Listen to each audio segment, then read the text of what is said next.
Olá, meus amigos, minhas amigas. É com muita alegria, com muita satisfação que damos início ao nosso novo projeto Prata da Casa. E hoje, com muita alegria, vamos aqui receber a doutora Luciana Morato, uma jovem e brilhante advogada, para tratarmos de processo estrutural, um tema relevante, sobretudo para os dias de hoje. Vou aguardar só um minutinho, a doutora Luciana entrar na sala. E eu já de início quero agradecer aqui os meus colegas, toda a minha diretoria, os conselheiros, a comissão que está à frente desse novo projeto, sobretudo a ESA. Temos aqui o nosso diretor, que é o doutor Alexandre Máximo, e estamos aguardando aqui a doutora Luciana aceitar o convite. E Ei, doutora Luciana, tudo bem?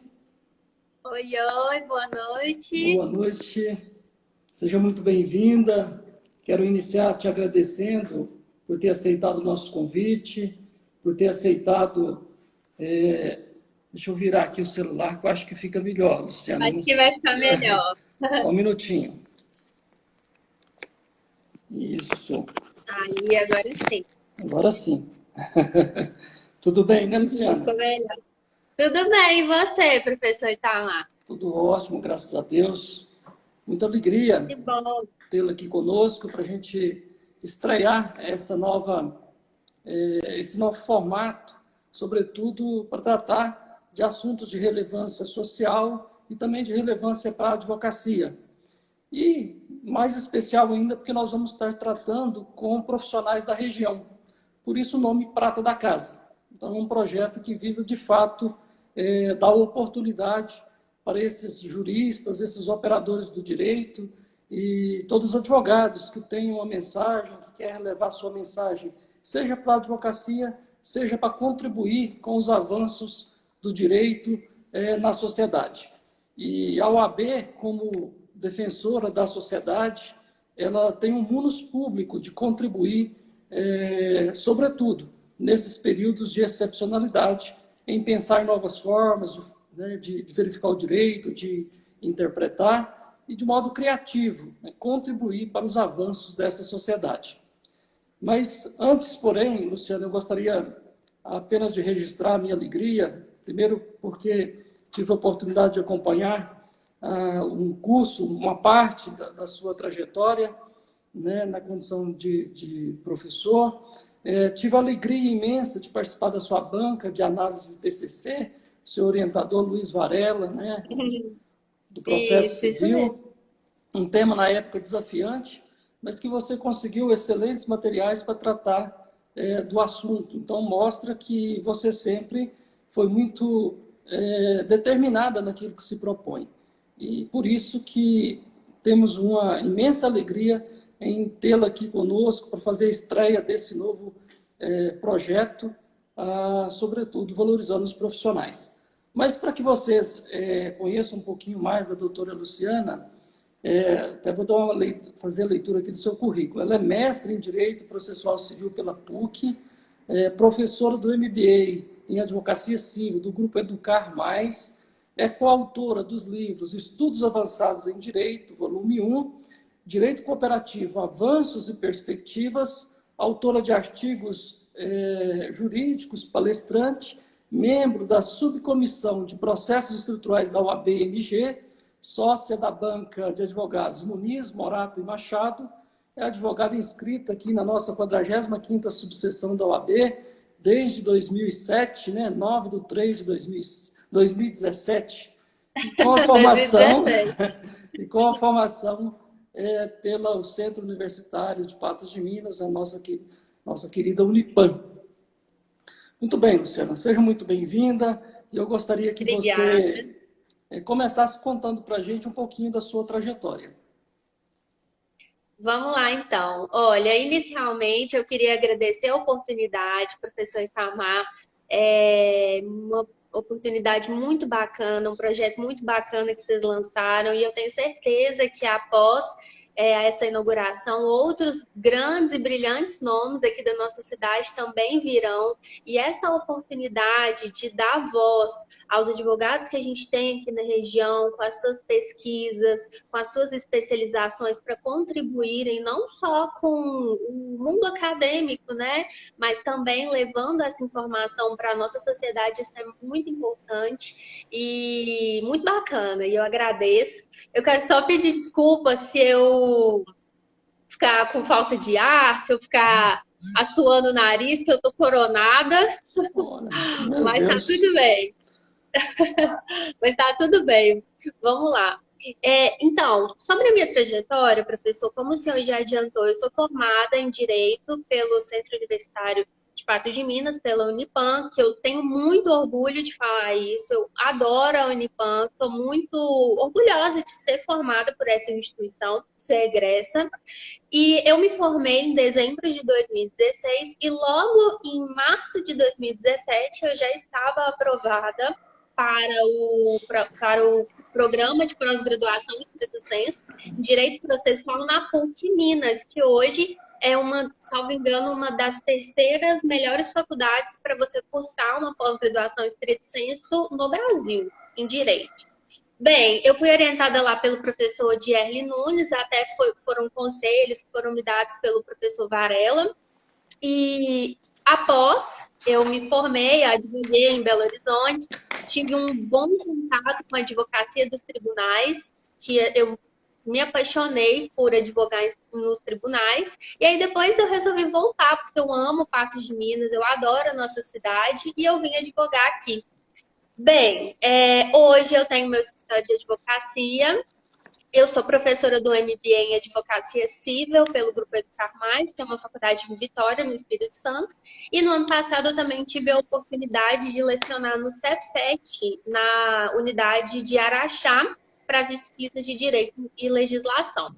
Então, essa é um pouquinho da minha trajetória, muito curta ainda, como o senhor adiantou, né? Eu sou apenas uma jovem advogada, mas tenho ótimos mestres e vamos lá, vamos traçando o meu caminho aí, tá bom? Você é uma estimada e brilhante jovem advogada, como tantos outros que nós temos aqui na nossa região.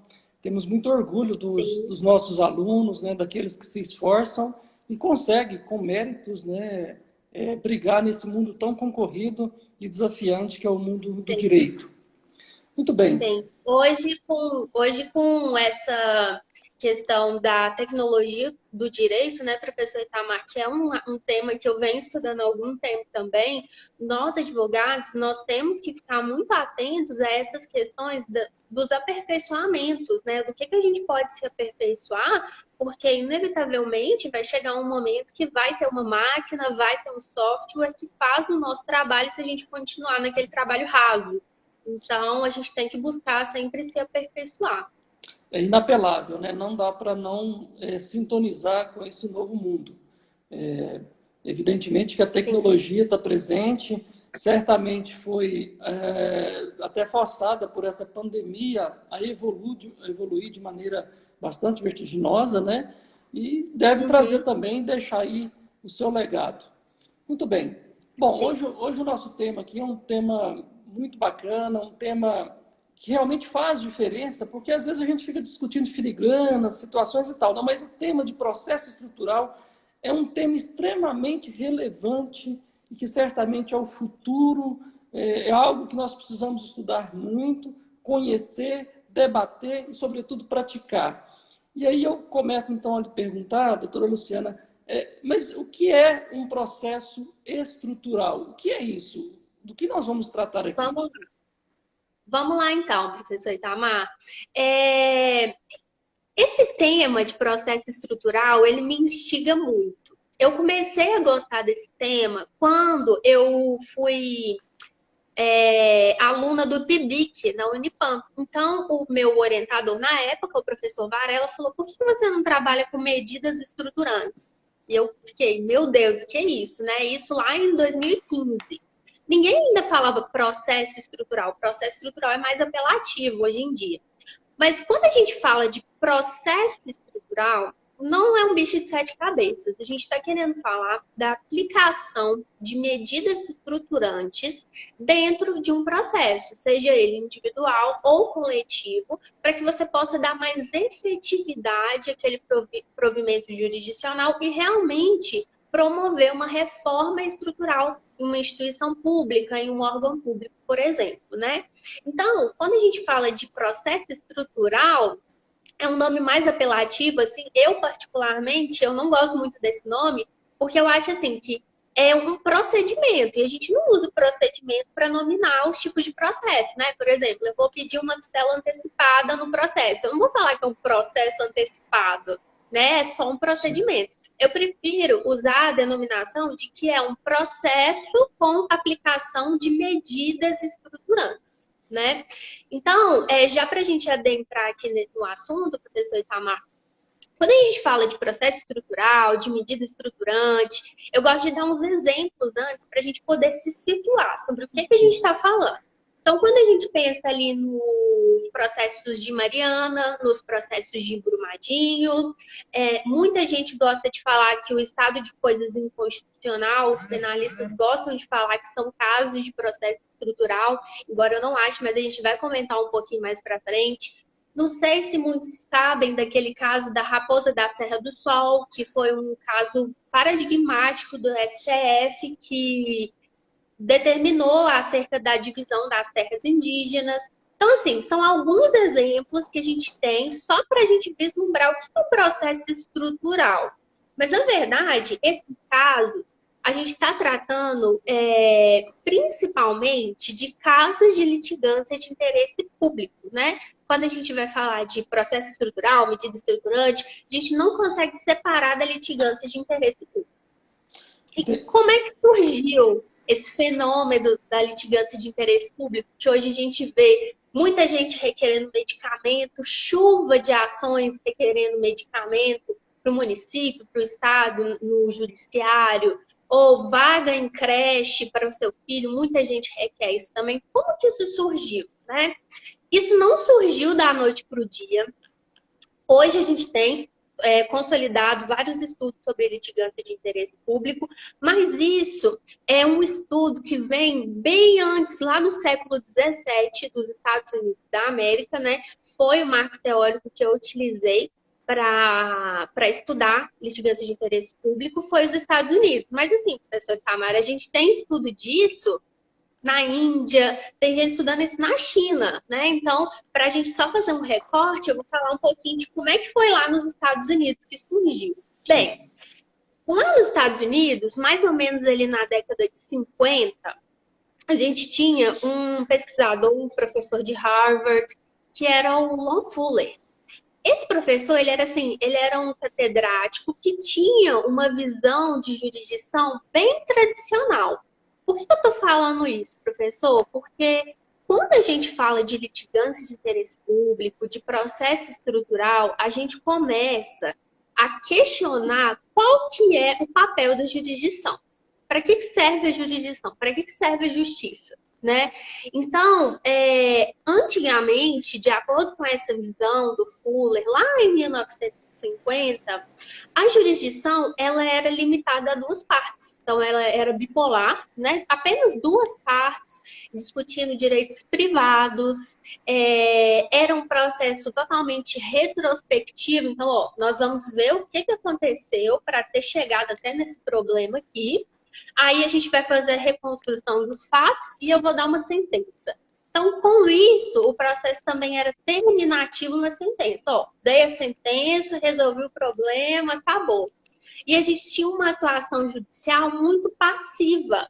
Olha, você me apresentou esse problema eu vou resolver aqui diante do que vocês trouxeram para mim e acabou, né? Então, isso que era o processo, de acordo com essa pesquisa do Fuller, né, lá nos Estados Unidos, na década de 1950.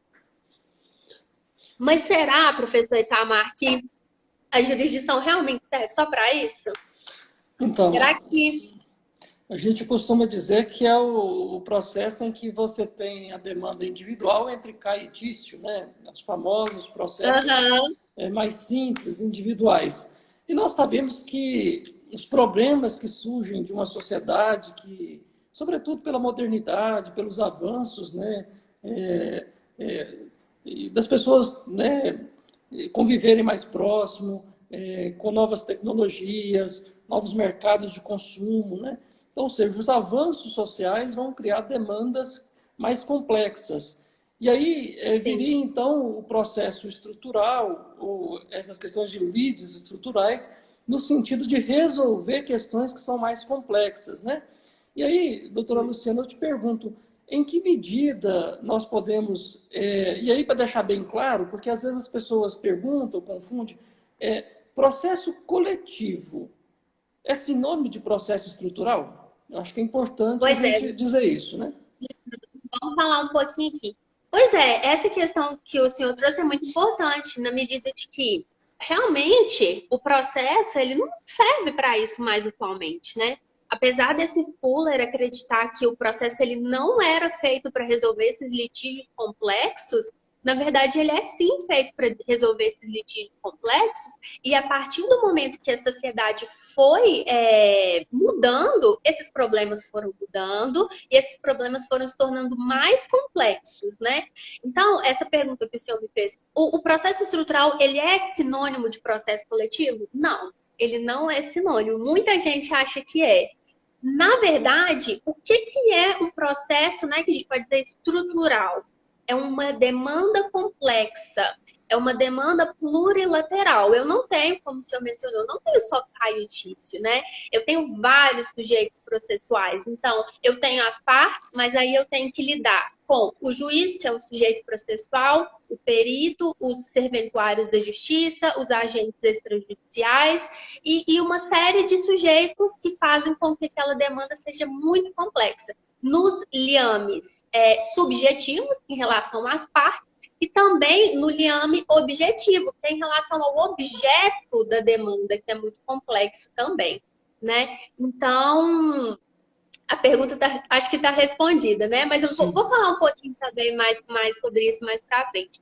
Mas então, professor Itamar, foram percebendo que não, o processo não era só bipolar, retrospectivo, com uma atuação passiva do juiz. Na verdade, ele deveria ser voltado para solucionar problemas de interesse público, né? Então, com isso, nós tivemos diversas decisões muito paradigmáticas nos Estados Unidos, como todo mundo já deve ter ouvido falar, do Brown versus Board of Education of Topeka, né? Que foi assim, essa decisão foi a que realmente mostrou que a jurisdição ela servia muito mais àquilo que pregavam anteriormente, né?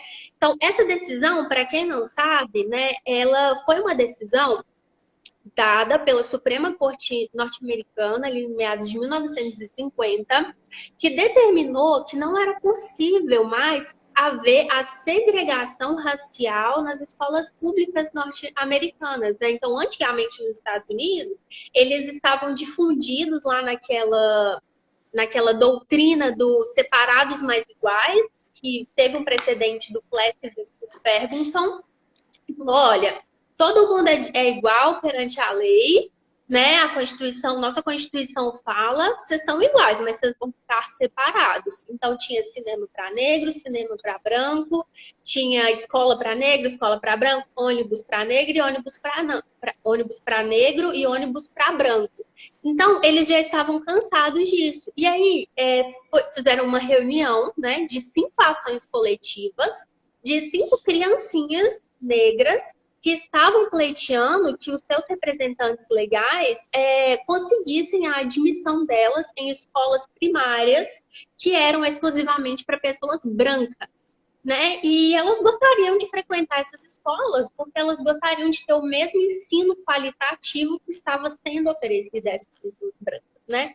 Então, professor, quando a Suprema Corte norte-americana superou, né, fez o overruling daquele precedente anterior, que era o Plessy versus Ferguson, que falava, olha, vocês são iguais, mas vocês podem ser separados. Quando isso foi superado, foi uma quebra paradigmática muito grande, porque as pessoas começaram a entender, realmente, a jurisdição está aí para resolver litígios complexos e de direito público, né? Então, isso somado com emendas legislativas que aumentaram o poder da jurisdição, aumentaram os casos que poderiam ser levados para a jurisdição. Isso tudo misturado aí com o trabalho desse outro pesquisador, que se chamava Abraham Chase, fez com que houvesse um fortalecimento do fenômeno que a gente chama hoje de litigância de interesse público. Muito bem. Eu acho que a compreensão dessa parte histórica, da origem, né, do processo estrutural, é muito interessante porque vai, de fato, fundamentar por que essa jurisdição ela precisa ser mais efetiva para resolver esses casos que são mais complexos, né? E quando nós falamos em lides estruturais, nós estamos falando aí talvez num desafio que é fazer concretizar aquele comando judicial. E nesses processos estruturais, nessas lides mais complexas, né, elas dão mais trabalhos, mas elas produzem resultados mais satisfativos para o interesse coletivo. E normalmente ela não está voltada para o passado, ela volta para o presente e projeta o futuro. Sim. Gostaria que você comentasse Sim, um pouquinho sobre esse objetivo. Sim, claro. Então, existe essa diferenciação, que quando a gente fala em um modelo tradicional de processos, os processos são retrospectivos, né? E quando a gente fala em um processo estrutural, necessariamente os processos eles têm que ser prospectivos, né? Então, você tem que olhar para o futuro. Não vai acabar aquele problema na sentença. Na verdade, a sentença ela vai servir para fixar quais serão as medidas estruturantes para dar efetividade àquele caso. Mas você precisa de um sistema de fiscalização e uma outra questão importante de trazer também, professor, existem dois pesquisadores que se chamam Sable e Simon. Eu até tive a oportunidade de ir para a Argentina e ter umas aulas com uma professora que se chama Paola Bergalho. Ela me convidou e ela foi uma das alunas desses dois pesquisadores que se chamam Sable e Simon. E eles falam que quando a gente vai trabalhar sobre uma ótica de processo estrutural, a gente sempre tem que ter em mente um contexto experimentalista. O que quer dizer?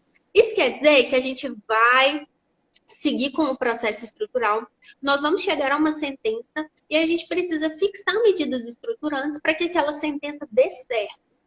E aí, é claro que naquele momento você vai fixar aquelas medidas estruturantes, mas pode ser que daqui a um ano, quando você vai fiscalizar, aquelas medidas elas já estejam perdidas no tempo, elas não sejam mais eficazes, né? Então, a gente precisa ter em mente que quando a gente fala de processo estrutural, a gente precisa ter essa ótica experimentalista. Olha, essa medida não deu certo, vamos tentar dessa outra forma? Então, são dois pontos importantes quando a gente fala em decisão continuada no tempo. É a questão da accountability, né? Que eu não sei, para quem não sabe, accountability quer dizer que você precisa de uma prestação de contas. Olha, eu dei essa sentença, o que está acontecendo nesse processo? Então, você precisa de ter isso em mente em relação à accountability, sempre fazer a prestação de contas e também que se não tiver dado certo aquela medida estruturante, você pode aplicar outras. Óbvio, professor, que isso é muito importante de destacar. O juiz, ele não vai tirar da cabeça dele qual que é a melhor medida estruturante. Eu acho que essa aqui é muito boa. Não. Ele vai, em contraditório com participativo, fazer com que as partes discutam acerca daquela medida e se aquilo realmente vai ser bom para implementar naquele processo. Exatamente. Bom, então, assim, nós podemos afirmar que o avanço do reconhecimento dos direitos fundamentais e dos direitos sociais foi um desafio para que nós buscássemos novas formas, né, da efetividade da tutela jurisdicional, conviver com as questões das políticas públicas, da concretização. E aí vem uma questão que sempre está em debate, né? Até que ponto o Poder Judiciário poderia interferir em políticas públicas, determinar medidas, né? Sobretudo, se isso não representaria uma intervenção indevida entre a separação dos poderes, segurança jurídica. Como que o juiz, então, na prática, ele deve proceder para, de fato, fazer com que esse processo, essa lide estrutural, ela seja levada a efeito, né? Desde o processo de conhecimento até a fase da execução. E aqui eu gostaria de registrar, Luciana, se você responder e passar por esse tópico, agradecer aqui ao doutor Rodrigo Assunção, que é nosso juiz da 4ª Vara Civil, juiz titular, que certamente, né, já coloca em prática essa ideia de processo estrutural, porque é muito bem dito, né, não precisa, às vezes, de um processo coletivo. Às vezes nós precisamos de uma ressignificação daquilo que já está no processo civil, ou pensar, talvez, aí nós vamos falar lá na frente, de projetos de lei, né? E o Samir também está dizendo que é muito importante o diálogo entre os sujeitos processuais para que esse contexto de lide estrutural se efetive. Sim, com certeza. Sim, agradecer a presença deles aí, né? Como o senhor bem falou, um processo estrutural, ele não precisa necessariamente estar num contexto de processo coletivo de maneira alguma, de modo que um processo simples como eu já comentei anteriormente, uma pessoa que tem seu direito à saúde assegurado, ela entra com uma demanda requerendo um medicamento, aquele processo individual aqui na comarca de Patos de Minas, na 4ª Vara Civil, pode sim vir a se tornar um processo estrutural. Isso depende não só da atuação do juiz, mas da atuação do juiz em conjunto com as partes, né? Então, essa outra questão que o professor Samir também trouxe em relação ao diálogo com as partes, isso é de extrema relevância. O meu parecer, professor Itamar, nesse sentido, é de que não em qualquer processo administrativo, legislativo, processo judicial, processo eleitoral, não há processo sem contraditório efetivo, com um contraditório em que realmente o jurisdicionado creia que ele é capaz de influenciar na decisão do julgador. Então, um advogado, ele pode ter certeza que os seus argumentos, eles foram levados em consideração se ele conseguir ver a sua petição espelhada na decisão do juiz. Eu consegui influenciar o juiz com aqueles meus argumentos. Então, o meu contraditório, ele foi levado a efeito, sim. Bem, mas respondendo a pergunta que o senhor me fez, esse é um ponto muito delicado quando a gente estuda processo estrutural. E esse é um tema que está muito em voga atualmente, né? Principalmente no que diz respeito às decisões do STF. E vamos conversar um pouquinho sobre isso. Sim. Quando a gente fala em usurpação de competência, por exemplo, nós temos uma atividade típica ou atípica que está sendo exercida de modo ilegal por outra função estatal. Então, o executivo está fazendo coisa que devia ser do legislativo, o judiciário está fazendo coisa que deveria ser do executivo ou do legislativo. Mas eu acho que o que a gente tem que entender é que existe uma inoperância crônica do legislativo e do executivo. Então, nós temos problemas gravíssimos na criação, seja pelo poder legislativo, quanto na execução, seja pelo poder executivo, de políticas públicas. Então, o juiz, o poder judiciário, ninguém vai sair criando lei, criando julgado, né? O ministro do STF, ele não vai simplesmente dar uma decisão do nada, ele tem que ser instado a isso. Então, o princípio da inércia, né? Ele tem que ser instado a isso. Então, o que acontece? A minha concepção sobre isso, professor Itamar, é que se houve a provocação do órgão jurisdicional para se manifestar acerca daquela decisão, se for respeitado o contraditório, de acordo com o diálogo entre as partes, eu não creio que há usurpação de competência. Por isso que aí eu tenho que trazer uma outra o outro diálogo à tona, que é o diálogo acerca dos diálogos interinstitucionais. Essa questão é muito importante, porque, voltando àquela questão que eu tinha falado um pouquinho sobre o medicamento, né? A pessoa que entra pedindo medicamento. O juiz, assim, juiz nenhum deixa o paciente morrer na mão dele. Então, o juiz vai, se estiver presentes todos os requisitos, o juiz ele vai dar aquele provimento jurisdicional. Mas aí como é que fica a prefeitura depois? Como é que fica o município que não vai ter verba para poder arcar com aquilo, ou o estado que não vai ter verba? Então, o que eu até sustento na minha dissertação de mestrado é que esses diálogos, eles são muito importantes para que você tenha uma efetividade na prestação jurisdicional. Às vezes, antes do juiz dar a sua sentença ou deferir uma liminar, ele poderia intimar o representante lá na prefeitura, ou antes dele criar uma política pública, né, por falta de criação pelo legislativo, ele poderia intimar o presidente da Câmara por que não existe uma legislação acerca disso, para que ele, que também não é um técnico naquele assunto, ele dê uma decisão em conformidade com as demais funções estatais. Então, respondendo essa pergunta em síntese, professor, eu creio que quando há provocação por inoperância das demais funções estatais, não há que se falar em usurpação de competência. Ainda mais se a gente considerar que haverão esses diálogos interinstitucionais. Muito bem. Eu até fiz uma pesquisa aqui, doutora Luciana, para entender, porque às vezes as pessoas pensam que o processo estrutural, a lei estrutural, não é tão presente no dia a dia, né? Mas quando a gente vai na jurisprudência do STF, do STJ, a gente tem percebido que os magistrados estão muito atentos a essas questões, porque os magistrados também sabem que dar decisões a conta-gotas só avoluma o serviço do judiciário.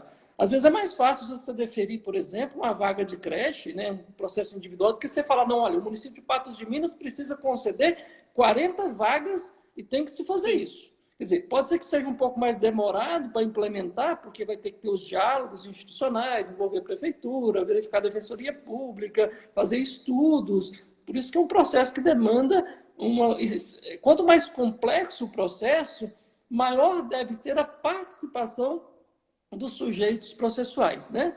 E aqui só para os colegas, né, que estão nos assistindo, e são muitos, estão aqui parabenizando pelo tema, Luciana, parabenizando você pela exposição, e também a OAB pela iniciativa. Inclusive o professor, nosso mestre Varela, também chegou aqui, já deu o seu oi aqui, e certamente é um tema que é muito caro, né? Também estou vendo aqui a nossa desembargadora, Marisa Porto, também te cumprimentando, né? E está dizendo o seguinte, que a omissão de um poder pode ensejar a ação de outro para garantir direitos, né? Exatamente, ou seja, nós precisamos ter essa interação. Depois você comenta um pouquinho, mas só para eu citar aqui alguns exemplos de lides estruturais que já foram julgadas. No STF, as famosas, como a Reserva Raposo da Serra do Sol, na Ação Popular 3388, o direito de greve dos servidores públicos do mandado de injunção 708, né? Audiências de custódia da DPF 347, medida cautelar, fornecimento de medicamentos de alto custo pelo SUS, desastres ambientais de Mariana, Brumadinho, a questão lá da mineração de carvão em Criciúma, Santa Catarina. Processo de recuperação de empresa é um processo complexo, é um processo estrutural. Reforma e melhorias em hospital público. Aliás, tem uma decisão muito interessante, né, do STJ, duas recentes, uma do dia 20/9/2019, sobre a reforma e melhorias em hospital público, do ministro Log Fernandes, da segunda turma, e também uma decisão muito interessante da ministra Nancy Andrighi, né, do STJ, da terceira turma, sobre acolhimento institucional de menor por período acima daquele fixado em lei. E esse é um processo interessante, porque a juíza tinha extinguido esta ação, né, Luciana, entendendo que ela era muito complexa, que não dava para o Poder Judiciário definir aquilo ali, o tribunal confirmou e a ministra disse o seguinte: não, o fato da demanda ser complexa não impede que o judiciário dela deva conhecer e tentar dar a resposta adequada que foi buscada, né? Então, Sim. fala um pouquinho dessas situações, mas sobretudo dessa diretriz colocada aqui pela desembargadora, de que a omissão de um poder permite, né, e pode ensejar que um outro poder garanta esses direitos. Sim, claro. Nós temos, né, o sistema de checks and balances. Se o poder ele estiver inoperante, né, eu não gosto nem de usar essa expressão poder, eu prefiro função estatal. Se a função estatal ela estiver inoperante, o poder judiciário, quando instado, ele vai suprir a omissão do outro, né? Isso é simples, é uma questão do sistema de pesos e contrafreios. Em relação ao que você me perguntou, professor Itamar, em relação a esses casos, vamos conversar um pouquinho sobre o primeiro deles, da Raposa da Serra do Sol, que discutiu em relação, né, foi no STF, salvo engano, em 2006, 2007, não estou com esse número aqui agora, mas ele discutiu em relação à divisão das terras indígenas. E esse caso foi um caso que o STF ele tentou implementar medidas estruturantes. Então, eles implementaram, né, uma decisão, 32 comandos para que aquilo fosse realmente estruturado. Mas, professor Itamar, de onde surgiram esses 32 comandos? Né? O mais curioso foi que esses 32 comandos, que eles chamaram de medidas estruturantes, foram tirados das próprias cabeças dos ministros do STF. Então, é aquilo que eu volto a frisar. Realmente, você precisa de ter um contraditório efetivo, um contraditório comparticipado para que se haja efetividade. Nós não tivemos efetividade no caso da Raposa da Serra do Sol, porque aquilo não foi passado pelo crivo do contraditório. Né? Mas foi uma tentativa do STF de fixar medidas estruturantes. Outro caso também que a gente pode conversar é o caso do estado de coisas inconstitucional, que também foi uma decisão paradigmática do Supremo Tribunal Federal, que objetivava fixar medidas estruturantes. Mas, mais uma vez, professor, declarou-se o estado de coisas inconstitucional sem nenhuma medida para que esse problema fosse resolvido. Então, a gente continua com a mesma problemática. Não houve uma reforma estrutural. Diferentemente da Colômbia, que na Colômbia houve uma decisão da Suprema Corte colombiana em que reconheceu-se o estado de coisas inconstitucionais e foram fixadas diretrizes denominadas também de medidas estruturantes, para que se pudesse chegar a uma reforma do sistema penitenciário colombiano. E realmente vem funcionando, né? Então, outras questões também que a gente colocou aqui, acho que eu esqueci quais são. Não, com relação às... Nós falamos um pouquinho dos exemplos, né? E também daquela questão comentada pela desembargadora, a Marisa Porto, no sentido de que a omissão de um poder pode ensejar que o outro poder atue para coibir essa omissão. Então, assim, respeitando os parâmetros que está na Constituição e na legislação, ou seja, respeitando o parâmetro da legalidade, normal, o Poder Judiciário tem que fazer e entregar a prestação jurisdicional adequada. Por mais que um poder... Então, assim, pode fechar. Por mais que um poder, às vezes, acuse, né, de que está invadindo a sua seara de competência, né, é importante que haja essas decisões também contramajoritárias. Né? Exemplo, ações, às vezes, que a lesão é muito pequena, né, e aí nós temos uma ideia de passar de demandas menores para demandas maiores, e que, às vezes, não teria interesse de, individualmente, uma pessoa defender. Né? Vamos imaginar um banco aí que lesa consumidores centavos. Né? Você precisa, às vezes, de uma demanda e depois vai precisar estruturar tudo isso. É claro que tem uma ideia de demanda mais massificada, mas não necessariamente. Né? Pode ser demandas que são mais complexas, que precisa, então, ter o diálogo e a cooperação das partes. E aí, até naquela palestra do Edilson Vitorelli, que é um procurador, né, ele é do MPF, procurador da Da República República. atualmente, parece que já foi juiz federal, é uma Ele pessoa, é mineiro. é mineiro, né, de São João del Rei, se não me engano, e ele disse o Sim. seguinte, que em que pese haja uma iniquidade temporal, ou seja, os resultados não são instantâneos, né, são mais a curto, aliás, a médio e longo prazo, não é a É de curto longo. prazo, né? Mas que é preciso a gente desconfiar quando você fala que para um problema complexo você tem uma medida simples. Não é simples, né? E ele até citou o seguinte, né, aquele pensamento lá do crítico social e jornalista americano, né, que para todo problema complexo existe sempre uma solução simples, elegante e completamente errada. Ou seja, para problemas complexos, nós vamos ter uma lead mais complexa. Por isso que vai dizer das leads estruturais, né? E eu acho que ao invés de tentar resolver a curto prazo, é melhor você resolver a longo prazo, mas resolver com eficiência. É o caso, por exemplo, Sim. a falta de saúde adequada, que todo dia nós temos que bater as portas do judiciário para individualmente pleitear o remédio, para pleitear uma internação. Agora, nesse momento que nós estamos vivendo, né, doutora Luciana, que você melhore rápido, que Deus te abençoe, te proteja, né? Amém. Mas é um vírus que nos preocupa, porque a cada dia aumenta e nós estamos percebendo a necessidade de atuação coordenada dos poderes para enfrentar, por exemplo, a questão do coronavírus. São demandas extremamente difíceis, né? É igual aquela questão, olha, vamos entrar na justiça para obrigar a comprar máscara, mas o mundo inteiro estava atrás de máscara. Será que uma decisão judicial resolveria? Né? Então, Sim, não, é uma questão que realmente não. Eu imaginei a mesma coisa que o senhor expôs. Quando eu vi o noticiário, ação judicial para requerer a entrega de máscaras. Eu fiquei pensando, gente, mas isso é um problema global, né? É uma questão que dar uma decisão judicial não vai resolver o problema. Então, as pessoas não estão pensando de uma forma prospectiva, apenas naquele momento, então, né? exatamente. Então, pode continuar. Sim, não, é só para complementar aqui. Então, qual que é o limite entre processos estruturais e o que nós falamos aí de ativismo judicial? Porque ativismo judicial parece estar um pouco batido, né? E sempre vê com um lado ruim. Mas nem sempre o ativismo judicial é ruim.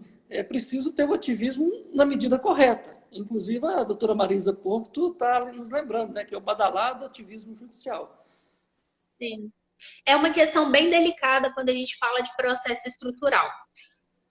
Nós não podemos, nem só em processo estrutural, qualquer tipo de processo judicial, a gente não pode ter aquela figura do juiz passivo completamente, mas, como o senhor falou, professor Itamar, a questão do ativismo judicial depende. O solipsismo judicial, ele preocupa, né? A figura do juiz como centro principal dentro de um processo judicial, ordenando as partes. Agora, a gente tem que saber dosar o que é um ativismo judicial saudável e não. Eu não acredito nessa questão de ativismo judicial saudável, porque na minha concepção, professor, deve existir o policentrismo processual. Todos os sujeitos processuais devem estar em um mesmo nível, né, pode-se dizer, hierárquico. Todos são centros dentro do processo. Eu acho que dessa forma a gente consegue ter os pontos de vista aclarados de uma forma melhor, todos os argumentos expostos. Então, assim, eu não gosto muito dessa expressão ativismo judicial saudável, mas é porque eu sou processualista. Processualista sabe que é um pouco chato. Sim. Mas, assim, é muito difícil essa questão, né? Porque quando a gente tem processo estrutural, a gente precisa de uma atuação mais incisiva. Então, é o que eu friso. Eu vou voltar nesse ponto. É muito importante que exista essa atuação mais incisiva, mas tem que ser balizada por 2 pontos. O primeiro, contraditório, né? Ele é inflexível. e a fundamentação racional das decisões, que são duas questões que eu exponho no meu trabalho, né? Se você tiver essas duas balizas para orientar o juiz, dificilmente você vai ter um juiz atuando de uma forma solipsista. Na minha concepção, professor, o que a gente precisa fazer num processo estrutural? O juiz ele tem que aplicar medidas estruturantes, com o auxílio das partes, construídas junto com as partes. Mas não onde que ele vai tirar isso, né? Ele não vai tirar a medida estruturante da cartola. Então, a gente precisa dar uma base normativa para que o juiz, em conjunto com as partes, ele consiga, né, dispor quais vão ser essas diretrizes, quais vão ser essas medidas estruturantes que nós vamos aplicar nesse processo individual ou coletivo. Então, o que eu sustento, primeiro, balizar o juiz nesses dois pilares, contraditório e fundamentação racional das decisões, que está lá no artigo 6º, 10º do CPC e no 489, parágrafo 1º, salvo engano. E até quero deixar a pergunta no ar para o senhor, professor Itamar. O que... Será que a gente precisa hoje do código de processo estrutural? Porque tem muita gente falando, olha, processo estrutural é muito complexo, as regras são diferentes, vamos criar um código de processo estrutural. Ou então, a querida, né, nossa professora Ada Pellegrini, né, saudosa professora Ada Pellegrini, que, né, encabeceou um projeto de lei, que é o 8.058 de 2014, que é intitulado Controle Judicial de Políticas Públicas. Será que isso está certo? Será que a gente precisa de um controle judicial? Eu já não gosto pelo nome, mas dentro do projeto de lei a gente tem diversas situações em que a gente vê não só um ativismo judicial, mas de fato solipsismo judicial. Então, o que eu sustento é que a gente deveria dar uma base normativa para que o juiz, em conjunto com as partes, ele possa estruturar as medidas estruturantes. E quais são? Então, a gente pode citar a utilização do amicus curiae, que pode ser utilizado em processos de primeiro grau e a gente não utiliza, né? A gente acha que amicus curiae é para a gente utilizar só lá no STF. Então, a utilização do amicus curiae, a promoção de audiências públicas, o quanto isso é importante quando a gente fala de um processo estrutural, porque aí você vai sair do âmbito juiz e partes para começar a efetivar um diálogo interinstitucional, né? Então, são questões que a gente não utiliza e que são muito importantes para quando a gente fala de processo estrutural. Muito bem. De fato, eu até me lembro que você fez essa pergunta para o Edilson Vitorelli, né? Que, na verdade, Sim. A Sabrina fez... exatamente o que ele achava desse projeto de lei, né? E ele falou, olha, eu não gosto muito desse projeto não, porque eu não acredito que você possa, através de uma lei, determinar comandos mais estanques para um processo. Na verdade, nós já temos inúmeros instrumentos aí no Código de Processo Civil, né, de 2015. Nós precisamos de uma ressignificação, de uma compreensão desses institutos e de uma aplicação na prática, né? Nós temos, como você disse, as audiências públicas, o amicus curiae, as medidas atípicas de execução, né? A questão a intervenção judicial em pessoa jurídica, a questão também do negócio jurídico processual, né? Lá do 190, tem muitos mecanismos, então, para que você permita que haja uma maior participação, um maior diálogo no processo, e que essa decisão, esses caminhos sejam construídos de maneira coletiva. Isso é importante. Então, essa questão da cláusula geral de efetividade, né, que o senhor mencionou, eu até havia me esquecido, né, da tipicidade das medidas executivas, lá do artigo 139, inciso 4º, eu tenho minhas dúvidas ainda em relação a esse artigo até hoje, porque eu acredito que é uma via muito boa para que o juiz, em conjunto com as partes, ele consiga implementar medidas estruturantes dentro de um processo, né? Ela é uma cláusula mais aberta, mas que dá essa possibilidade. Então, se ela for utilizada mediante o contraditório, professor, eu acho que é uma ferramenta essencial dentro dos processos estruturais. O que a gente tem que tomar cuidado é com o protagonismo, o solipsismo judicial. E essa questão que o senhor trouxe também da negociação processual, ela é imprescindível dentro de um processo estrutural. Eu vou dar um exemplo que foi o que eu estudei, um estudo de caso que eu fiz em Belo Horizonte,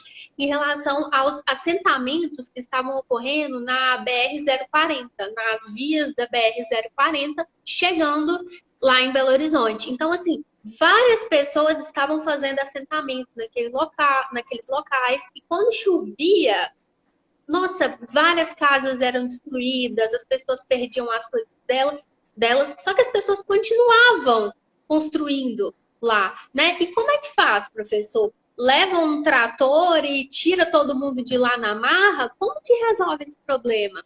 Então, nesse caso, em Belo Horizonte, eu não me recordo agora, mas a juíza valeu-se de uma negociação processual. Eu achei incrível, porque foi entre várias instituições, ela realmente promoveu um diálogo interinstitucional através de uma negociação processual. Então, depois, se vocês quiserem, eu posso até disponibilizar esse acordo, essa decisão aqui para os inscritos da OAB, para que vocês possam ter ciência.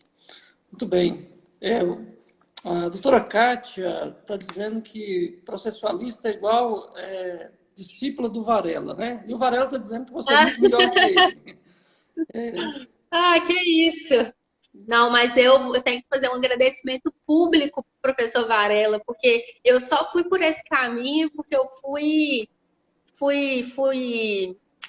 como que fala? Eu fui virada por ele né? mesmo, realmente. Mas eu tive ótimos professores, né, professor Itamar? Você foi um deles. Muito obrigado. Doutor Luciano, nós já estamos agora caminhando para o final, né? Porque a live tem um tempo definido. E eu tenho que fazer um agradecimento público também a toda a minha diretoria, né, aos conselheiros, aos presidentes de comissões, aos membros de comissões, o esforço que nós temos tido, né, sobretudo, mesmo nesses períodos de pandemia, de continuar a levar conhecimento, proporcionar diálogos interessantes para que o direito evolua e também que nós possamos, né, evoluir na discussão, no aperfeiçoamento da advocacia e também para proporcionar uma melhor prestação jurisdicional. Nós vivemos, sobretudo, os advogados, num momento de desafio, mas é nesses momentos também que nós temos que buscar as forças, né, para continuar os estudos, reinventarmos, exatamente para que possamos vencer tudo isso que estamos passando. E também quero agradecer aqui, Luciana, a comissão que está à frente desse projeto, sobretudo a doutora Kátia Mendes, ela que já tem uma atuação bastante proativa aqui na OAB, na causa da mulher, é uma situação importante que nós precisamos trabalhar, né? O nosso presidente da OAB Jovem, doutor Luiz Henrique Gonçalves, doutor Nilson Antônio Borges Júnior, a doutora Kênia Helena Araújo, também lá do Direito Previdenciário, está nos ajudando bastante, a doutora Laís Barros Botelho, lá na parte do direito do trabalho. Ou seja, todos os colegas, é difícil a gente nominar aqui, porque corre o risco de ser injusto, mas agradecer publicamente aos colegas advogados, aqueles que acreditam no projeto, e nós precisamos, sim, né, de tratar desses temas relevantes, né? Aqui a doutora Regina Barbosa também está mandando um abraço para você, e ela trabalha com um tema extremamente importante, que é o direito ambiental, farto aí de lides estruturais. Mas, Luciana, dando continuidade, mandando um abraço para todos, né? Mas eu queria perguntar o seguinte, mas quais são os benefícios resultantes de uma estruturação pelo exercício da jurisdição? Quer dizer, o que nós temos que estudar e praticar isso no dia a dia? Sim. Então, inicialmente, o correto, professor Itamar, é que não existisse processo estrutural. Por quê? O correto seria que o executivo fizesse a sua função, que o legislativo criasse as políticas públicas, que o executivo executasse de forma correta as políticas públicas. Dessa forma, a gente não precisaria do processo estrutural, porque a gente não precisaria que a função jurisdicional se envolvesse em questões que são resultantes da inoperância dos mais poderes, das demais funções estatais. Então, a princípio, a gente tem que colocar isso, que se realmente, né, no mundo de Alice, fosse efetivas as demais funções estatais, a gente não precisaria do processo estrutural. Mas precisamos. Por quê? Porque nós precisamos da função jurisdicional que dê resposta aos seus jurisdicionados, já que as demais funções não dão. E por que um processo estrutural ele é mais eficaz e é melhor você gastar mais tempo, mais energia, mais dinheiro com um processo estrutural do que com milhões de processos industriais? Como se fosse industrial mesmo, né? Massificados. Então, inicialmente, por quê? Um processo estrutural, ele promove uma reforma estrutural. Dessa maneira, se você for levando a cabo de uma maneira mais sofisticada um processo estrutural e, ao final, você conseguir almejar aquele provimento jurisdicional de maneira estruturante, você não vai precisar de outros processos para discutir a mesma temática. Então, aquela temática, em tese, vai estar resolvida. E é muito melhor você mover a máquina judiciária uma vez, com um processo, do que com milhares de processos e com outro problema, que milhares de processos, onde milhares de juízes dão milhares de decisões que a maioria sempre uma é conflitante com a outra, né? Então a gente tem também esse outro benefício, no sentido de que uma decisão estruturante, no processo estrutural, você vai ter uma decisão que vai ter sido construída comparticipadamente com todas as partes e vai se aplicar da mesma maneira para todas as partes, né? Então, creio que é isso, professor. São enormes os benefícios, né? Precisamos trabalhar mais com essas ferramentas. O advogado precisa identificar quais são essas leads estruturantes e, evidentemente, levar o Poder Judiciário direcionando também essa atuação de modo, né, na cooperação, promovendo esse diálogo e envolvendo mais partes para resolver esses problemas mais complexos, né? Sim, e o advogado, professor Itamar, ele não precisa esperar na sentença para pedir que se aplique uma medida estruturante, né? Isso pode ser construído durante o processo de conhecimento, de modo que quando você chega na sentença, você já vai saber quando você vai receber aquilo, em quais termos, de quem. Então, é importante a gente também, nós como advogados, nos atentarmos para o fato de que se aquela medida envolve direito público, é litigância de interesse público, vamos ficar observando durante o processo de conhecimento para ver o que a gente pode fazer no processo de conhecimento para que a gente tenha uma execução mais eficaz. Doutora Luciana, eu quero agradecer enormemente a sua participação. Eu acho que é um tema que nós precisamos continuar discutindo, pegar talvez esses últimos acordos, estudar, para de fato fazer a intelecção. Então, eu já quero te agradecer, né? E gostaria também de dizer aos colegas, aquilo que nos acompanha, que nós teremos a grata satisfação de receber aqui no dia 3/7, às 19 horas. Ainda nós vamos definir se o formato vai ser live ou se vai ser um webinar, para possibilitar a participação no chat, né? E também a questão no canal da UAB. Mas nós vamos pegar aqui, nós vamos ter o prazer de receber a doutora Lívia Soares Machado, né? Ela também foi bacharel em Direito pelo Unipan, pós-graduada em Direito do Trabalho, professora do trabalho do processo do trabalho pela Faculdade Damásio, né? Ela tem pós-graduação em Direito do Trabalho e Processo do Trabalho, e é juíza do trabalho substituta do Tribunal Regional do Trabalho da 2ª Região. Então, nós vamos ter a honra de conversar aqui um pouquinho, né, com a doutora Lívia Soares Machado. Muito obrigado, doutora Luciana. Eu que agradeço. Então, gostaria de agradecer a oportunidade. Foi muito bom, mesmo que de forma breve a gente tenha esse diálogo.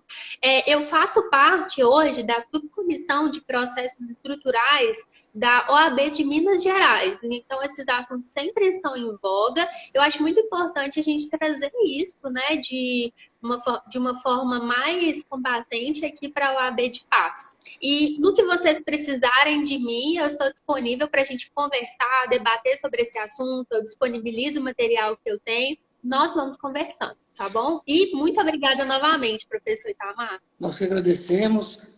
Muito obrigado a todos que acompanhou, que nós vamos tentar salvar essa live para que depois possam também acompanhar. Muito obrigado a todos, uma boa noite, uma boa semana. Boa noite, tchau, tchau.